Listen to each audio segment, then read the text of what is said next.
በትግራይ ክልል የቀድሞ ታጋዮችን ትጥቅ መፍታት ከማህበረሰቡ ጋር መቀላቀልና መልሶ ማቋቋም ፕሮግራም በአዲሱ የትግራይ ጊዜያዊ አስተዳደር በፕሬዝዳንት ሌተናል ጄኔራል ታደሰ ወረደ መሪነት እንደገና ተጀምሯል። ይህም የፕሪቶሪያ ስምምነትን ወሳኝ ክፍል ተግባራዊ ለማድረግ ያለመ ነው። ይህም ዳግም ጅማሮ ፕሮግራሙ በገንዘብ እጥረትና በሌሎች ምክንያቶች ባለፈው ጥር ወር በመቋረጡ በፊት በቀድሞ አስተዳዳሪው በአቶ ጌታቸው ረዳ ዘመን ወደ 1200 የሚጠጉ ታጋዮችን ካስተናገደ በኋላ የመጣ ነው።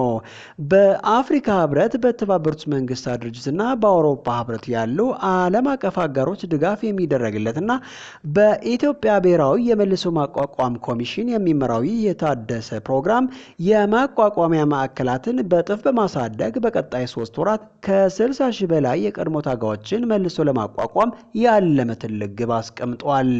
ይሁን እንጂ ጅማሮ የህወሓት ባለስልጣናትና የአፍሪካ ህብረት ሪፖርት የፕሪቶሪያ ስምምነት አፈጻጸም አዝጋሚ መሆኑን፣ የዋስትና ሰጪዎች እጦት መኖሩና ከፌዴራል ውጭ ያሉ ኃይሎች አሁንም ከክልሉ ባለመውጣታቸው ተፈናቃዮች ወደ ቀያቸው እንዳይመለሱ እንቅፋት መሆኑን በመጥቀስ ከፍተኛ ትችት በሚሰነዘርበት ወቅት የተደረገ ነው ይላሉ።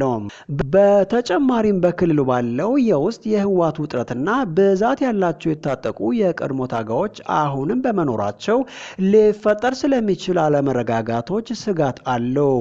በሌሎች የኢትዮጵያ አካባቢዎችም ተመሳሳይ ትጥቅ የማስፈታት ጥረቶች እየተከናወነ ይገኛል ብለዋል።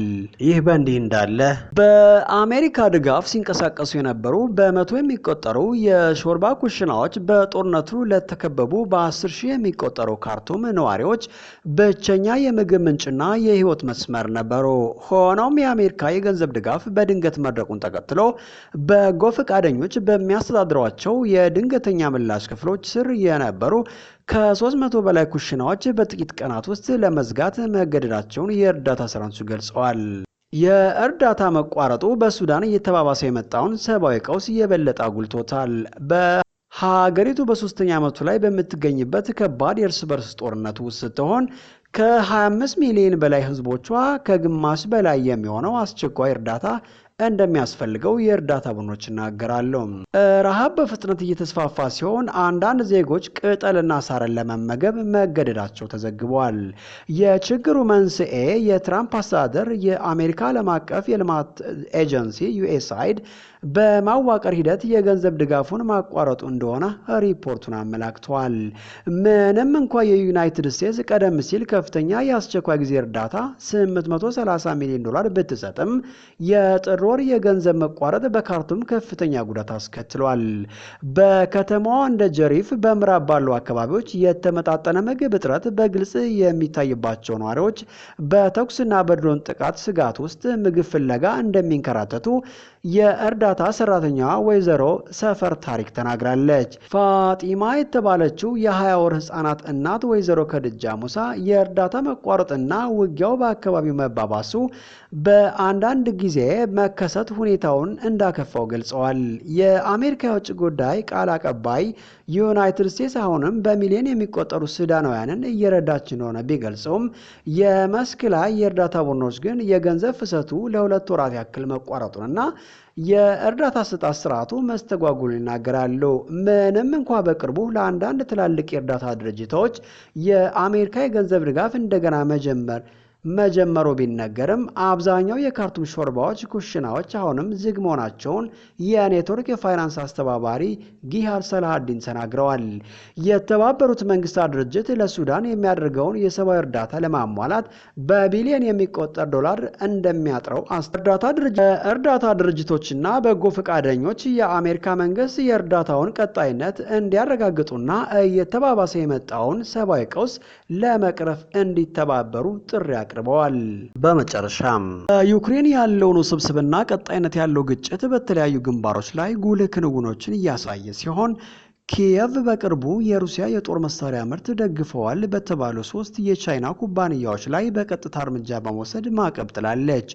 እነዚህ ኩባንያዎች በካርኪቭ ከተማ ከ100 በላይ ሰዎች ላይ ጉዳት ያደረሰውን ጥቃት ፈጽመዋል በተባሉ የኢስካንደር ሚሳይሎች ምርት ላይ እገዛ አድርገዋል ተብሎ በመወንጀላቸው የቅጣት እርምጃ በልዩ ክብደት ይይዛል። ይህም የእነዚህ የአቅርቦት ሰንሰለቶች የሚያስከትሉት አስከፊ ሰብአዊ ቀውስን ያጎላል።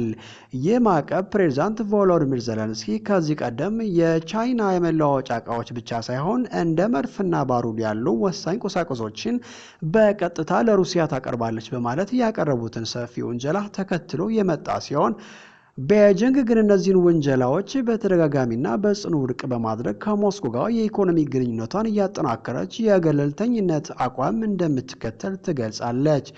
በተመሳሳይ ጊዜ ዲፕሎማሲ ምህዳርም ለውጥ እያሳየ ይመስላል። አሜሪካ በዩክሬን በሩሲያ መካከል መፍትሄ በፍጥነት ካልተገኘ በስተቀር የሰላም ድርድር የማሸማገል ሚናዋን ልታቆም ወደሚችል ወሳኝ ምዕራፍ እየተቃረበች መሆኑን መረጃዎች ይጠቁማሉ። በተለይ በእነዚህ ከፍተኛ ውጥረቶች በታጀቡ ውይይቶች ውስጥ የሩሲያ የክራይሚንግ ቁጥጥር እውቅና የመስጠት ከባድ ዕድል የተራዘመውን ግጭት ለማስቆም ያለመ ሰፊና ሁሉን አቀፍ የስምምነት አካል ሊሆን እንደሚችል እየተነገረ ነው። ምንም እንኳን እነዚህ የዲፕሎማሲ እንቅስቃሴዎች ቢኖርም በግንባር ያለው ጥቃት በአሳዛኝ ሁኔታ ቀጥሏል። የሩሲያ ኃይሎች በመላው ዩክሬን ጥቃታቸውን የቀጠሉ ሲሆን በካርኪቭ እና በሱሚ ክልሎች ተጨማሪ የሰው ሕይወት መጥፋትና መቁሰል ሪፖርት ተደርገዋል።